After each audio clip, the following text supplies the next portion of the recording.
Richard, our question for today is about the various forms that spirituality may come in. The question is, spirituality appears to come in an infinite number of shapes and sizes. Why is spirituality so varied and diverse?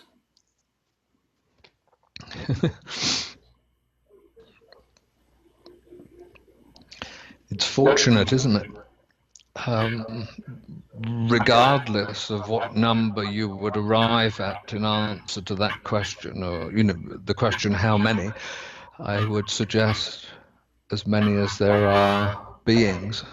And therefore, if you think of the beings that have been and the beings that are to come and the beings that are with us presently, and I'm not just talking about human beings, and I'm not just talking about beings in this realm, but in the 10,000 realms and in the beings of our imagination, our intuition, the beings that exist in the energy realms and the astral realms. Each one, of course, has a different view or a different spiritual path, so to each one, you might say, their own religion. And that's accurate. And that makes a difficulty, of course, about any of us saying anything whatsoever about so-called spirituality. It's a compromise to teach. It's a compromise to speak.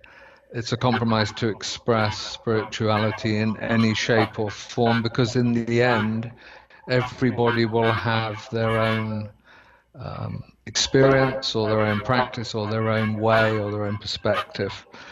Therefore, there are as many spiritual ways as the immense number of beings that did, will, and are existing now in all the realms. But bear in mind that spirituality also does a turnabout here, because while you see from one side of the veils this disparate number, this great variety, this diversity of beings, once you move through the veils, there is merely the consciousness or the selfhood or the truth or the reality that all beings are one.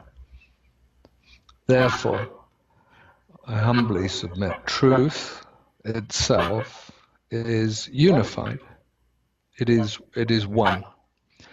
Therefore, when we teach or we speak or we express spirituality, what's important is not so much what it is we're saying or what it is we're teaching, or something that you might, for example, put on a piece of paper and observe as you would a Western philosophical treatise, where you might analyze the words and you might, what really is being said here. Spiritually, spiritual relationship, spiritual teaching comes through the open heart and is received by the opening of the heart. There's no other way. It's not an analytical business. It is nothing to do with intellect whatsoever.